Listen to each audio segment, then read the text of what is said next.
सरकार इकबाल से चलता है, सिर्फ नियम कानून से सरकार नहीं चलता, शासन चलता है इकबाल से। कोई बोल रहा था हम 2 मुख्यमंत्री को जेल भेजे, तीसरा मुख्यमंत्री को भी जेल भेजेंगे, तो मंत्री को भी जेल भेजेंगे, 2 महीने के अंदर पद विभाग का जांच होगा, 3 महीने के अंदर जांच हुआ। क्या हुआ कि 5 साल जो हमारी सरकार चली वो बेदाग सरकार थी। जनता ने देखा किस तरह आदिवासी मूलवासी के नाम पर राजनीति करने वाला झारखंड मुक्ति मोर्चा सत्ता में आने के बाद किस तरह आदिवासी मूलवासियों के साथ व्यवहार किया, चाहे शिक्षक नियुक्ति हो चाहे सहायक पुलिस में हो। क्योंकि पार्टी का एक ही उद्देश्य है, इसका नाम है JMM यानी झारखंड मुद्रा मोचन पार्टी है। इनको झारखंड से सिर्फ मुद्रा लेना।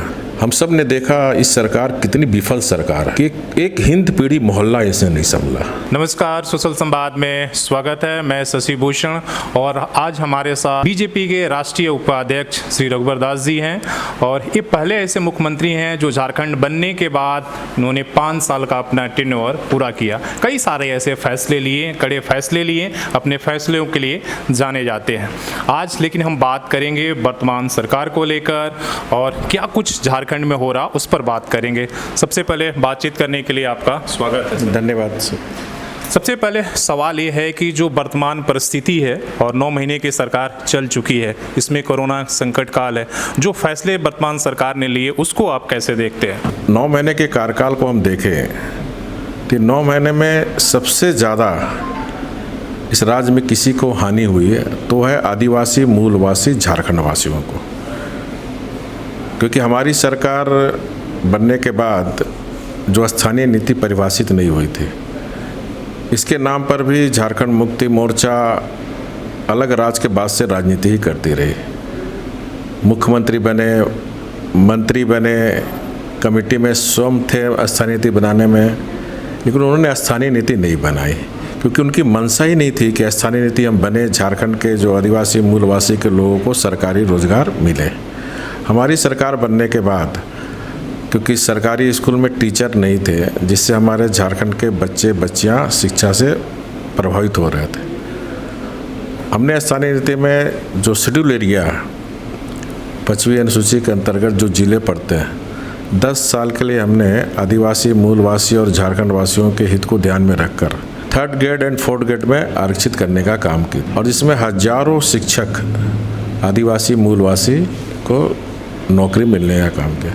चुनाव के दरमियान भी ये झारखंड मुक्ति मोर्चा के लोगों ने झूठा प्रचार किया कि जिस सरकार में जितनी भी नियुक्ति हुई है सब बाहरी लोग को हुई है और इस तरह जनता के बीच दिग्भ्रमित करने का काम किया। और जब स्थानीय नीति परिभाषित हुए टीचरों की नियुक्ति हुई है तो आंध्र प्रदेश में इसी तरह की आरक्षित की गई थी, तो आंध्र प्रदेश में किसी ने हाईकोर्ट में केस किया, तो हाईकोर्ट में आंध्र प्रदेश सरकार जीती और विद्वान न्यायाधीश ने जजमेंट दिया कि 5वीं सूची के अंतर्गत राज्यपाल को यह अधिकार है सम पीरियड के लिए आरक्षित करने का, और आंध्र प्रदेश के हाईकोर्ट ने जजमेंट दिया। लेकिन जो अगेंस्ट पार्टी था फिर वो सुप्रीम कोर्ट चला गया। तो इस सरकार अगर थोड़ी भी आदिवासी मूलवासी के हितैषी होती है तो सुप्रीम कोर्ट में झारखंड सरकार को इंटरवेंट करना चाहिए था, क्योंकि सुप्रीम कोर्ट ने जजमेंट दिया 20 अप्रैल 2020 को। अगर सुप्रीम कोर्ट में इंटरवेंट किया रहता तो हो सकता है कि जजमेंट अच्छी आती, लेकिन वहाँ भी झारखंड सरकार चूक गई। यहाँ भी किसी ने झारखंड में एक रीट की थी, वहाँ भी सरकार ने सही पक्ष माननीय विद्वान न्यायाधीश के पक्ष नहीं रखे और उल्टा ही ये कोर्ट को बताने का काम किया कि पूर्व की सरकार ने गलत काम किया। तो अब हेमंत सोरेन को बतानी चाहिए कि आदिवासी मूलवासी को जो मैंने टीचर में नियुक्ति की थी वो गलत थी क्या, और इस तरह हजारों आदिवासी मूलवासी आज नौकरी से वंचित हो गए। तो मैं बार बार अनेक सोशल मीडिया के समझ कह चुका हूँ, 9 महीने के अंदर झारखंड की जनता इस सरकार से जानना चाहती है कि आप कितने को रोजगार दिए, कितने को रोजगार से 9 महीने के अंदर निकाले। एक श्वेत पत्र झारखंड सरकार को जारी करनी चाहिए। न सिर्फ सरकारी नौकरी, हमने मोमेंटम झारखंड करके काफ़ी निवेशक को यहाँ आमंत्रित की थी, जिसमें टेक्सटाइल सेक्टर में भी काफ़ी लोग, ओरिएंट क्राफ्ट्स, अंतर्राष्ट्रीय स्तर के अरविंद मिल्स, किशोर एक्सपोर्ट्स, काफ़ी लोग निवेश किए थे और काफ़ी बच्ची को रोजगार मिले हुए थे, क्योंकि टेक्सटाइल में 80% नौकरी बच्चियों को मिलती है और हम जानते हैं कि झारखंड से बड़े पैमाने पर हमारी बच्चियों का पलायन होता है। और उस पलायन के दर में न सिर्फ उसकी आर्थिक शोषण होता था बल्कि शारीरिक शोषण भी होता। इसी से ये जो कलंक झारखंड पे लगा हुआ था, इस कलंक को मिटाने के लिए हमने देश का सबसे बढ़िया टेक्सटाइल पॉलिसी बनाया, जिसके कारण टेक्सटाइल के सेक्टर में काफ़ी लोग निवेश कर रहे हैं। अब जहाँ ओरिएंट क्राफ्ट में 3000 हमारी बच्चियाँ काम कर रहे थे, इस सरकार के आने के बाद इनकी नीति को देखते हुए वो प्लांट बंद हो गए। अब वो सारी बच्चियाँ फिर वापस तिरचूर और तमिलनाडु की ओर जा। इसी तरह अरविंद मिस में भी जहाँ 3000 काम कर रहे थे वहाँ भी संख्या 500 होगी, वो भी ताला लगाने को तैयार है। किशोर एक्सपर्ट का भी है। उसी तरह आगरा के करीब 7 कंपनी जूता का मैंने यह शिलान्यास करा था, सारे लोग आज फिर वापस चले गए। जैसे आपने अभी वही सारे सवाल आपने खुद ही स्थानीय नीति की आपने बात की, नियुक्ति की बात की, जिससे शिक्षा और तो एक तरफ तो शिक्षकों की अभी नौकरी चली गई है, वो सरकार से उम्मीद लगाए बैठे हैं और सरकार ने कहा कि ये तो मेरे फैसले नहीं है बल्कि पूर्व की सरकार है। दूसरी तरफ आपके सहायक पुलिस भी, वो भी सड़कों पर हैं, आंदोलन कर रहे हैं और काफ़ी कुछ हुआ है, कुछ दिनों के लिए उन्होंने स्थगित किया। तीसरी तरफ आप झारखंड मोमेंटम की बात, जो फैसले आप लिए थे और जिसके तरफ से आप उन फैसलों से आपने ये सब सारी चीज़ें की थी, आज सारे उस फैसलों पर सवाल उठाया जा रहा है लगातार। क्या इसके पीछे की राजनीति क्या है? देखिए, झारखंड मुक्ति मोर्चे के अगर इतिहास को देखें, अलग राज्य के आंदोलन के समय से तब से ये झारखंड के जनता को धोखा देने का काम। नरसिंह राव की सरकार को 1993 में अगर झारखंड मुक्ति मोर्चा की नीयत साफ होती, झारखंड के हितैषी होते, तो 1993 में ही झारखंड हमारा अलग राज्य हो गया होता। लेकिन उस समय झारखंड की अस्मिता को 2-2 करोड़ रुपए में लोगों ने बेचने का काम किया और दुनिया जानती है सांसद रिश्वत कांड। शुक्र मनाइए कि 1998-99 में भारतीय जनता पार्टी के श्रद्धेय अटल बिहारी वाजपेयी जी के नेतृत्व में सरकार बनी और भारतीय जनता पार्टी ने झारखंड की जनता से वादा की थी कि केंद्र में अगर हमारी सरकार बनेगी तो हम अलग राज्य दें, और उस वादे को पूरा करने का काम श्रद्धेय अटल बिहारी वाजपेयी जैसे ही देश के प्रधानमंत्री बने, न सिर्फ झारखंड, उत्तराखंड और छत्तीसगढ़ 3 राज्य, नए राज्य हमारी सरकार ने। और राज्य गठन होने के बाद भी आप इस झारखंड मुक्ति मोर्चा के इतिहास को देखिए, 2000 से लेकर अर्जुन मुंडा की सरकार को भी आप देखिए। अर्जुन मुंडा की सरकार में ये वित्त मंत्री थे, डिप्टी सीएम थे, नगर विकास मंत्री थे और उस समय भी कमेटी बनी थी।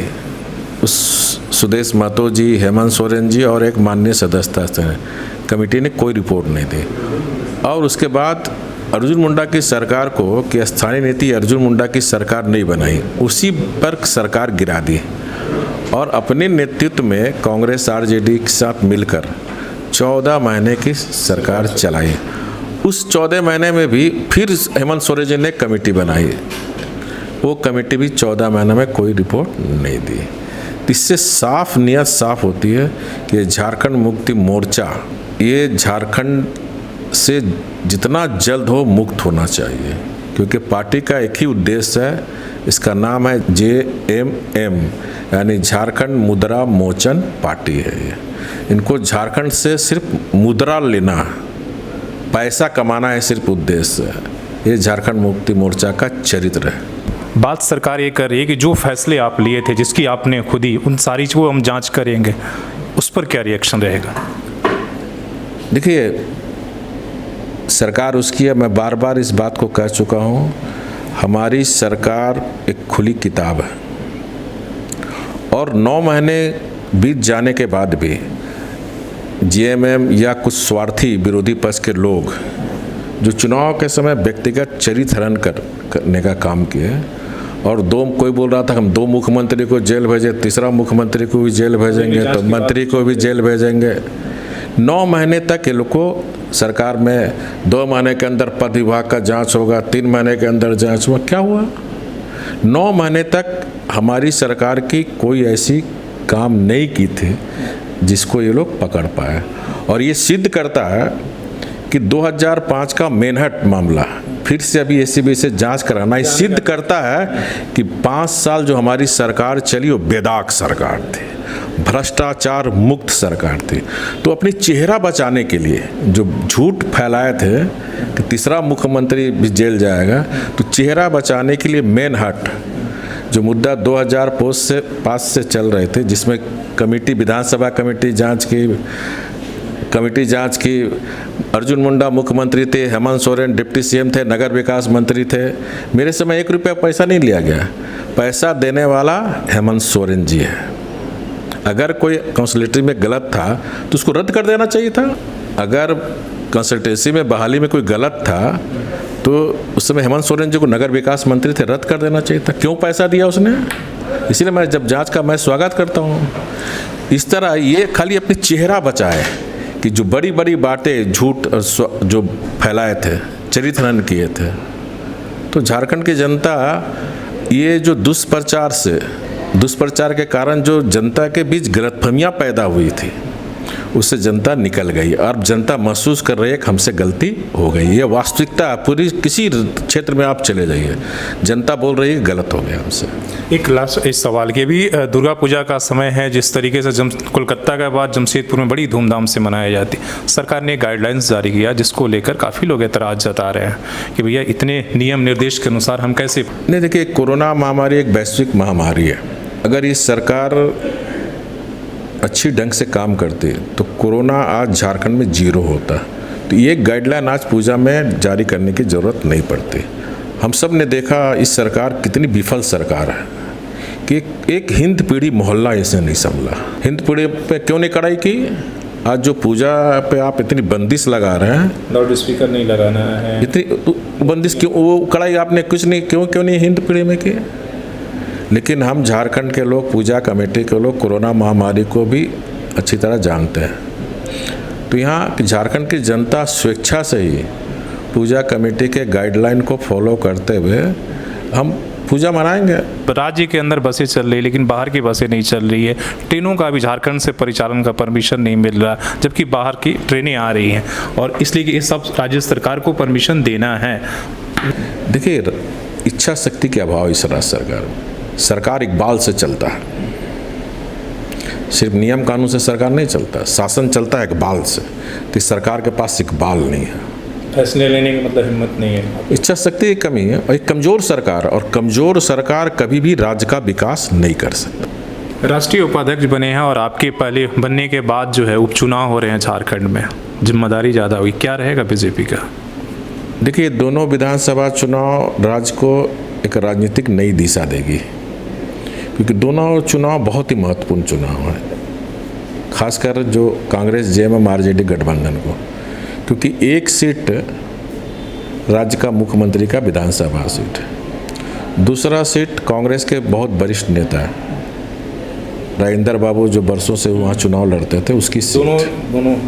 दोनों बहुत महत्वपूर्ण सीट है। और 9 महीने के अगर आप सोशल मीडिया के लोग अगर गांव देहात जाते होंगे तो आज जनता हताश और निराश है इस सरकार से।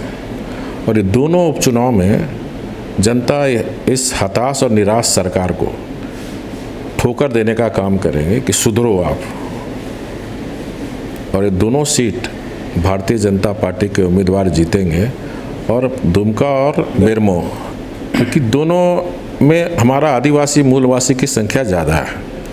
तो वहाँ की जनता ने देखा किस तरह आदिवासी मूलवासी के नाम पर राजनीति करने वाला झारखंड मुक्ति मोर्चा सत्ता में आने के बाद किस तरह आदिवासी मूलवासियों के साथ व्यवहार किया, चाहे शिक्षक नियुक्ति हो, चाहे सहायक पुलिस में हो। सारा विकास का काम आज गांव में ठप है और जनता त्राहिमाम कर रहे हैं। इसका ये जो जनता त्राहिमाम है, ये लोकतंत्र में जनता अपनी मत का प्रयोग करके इस सरकार को चेताने का काम करेंगे। पूर्व मुख्यमंत्री ने बड़ी बेबाक तरीके से उन तमाम बातों पर उन्होंने रखा जो सवाल अभी उठाए जा रहे थे, वो जहां मैनहट्टन जांच की बात हो या आपके झारखंड मोमेंटम की बात हो या नियोजन नीति को लेकर जो सवाल अभी उठाए जा रहे हैं, उन तमाम सवालों को हम जवाब इन्होंने पाया। और इन्होंने कहा कि जो वर्तमान सरकार है, 9 महीने की सरकार ही, वो पूरी तरीके से फेल है और इस सरकार में इच्छा शक्ति की फैसला लेने की जो है वो काफ़ी कमी है।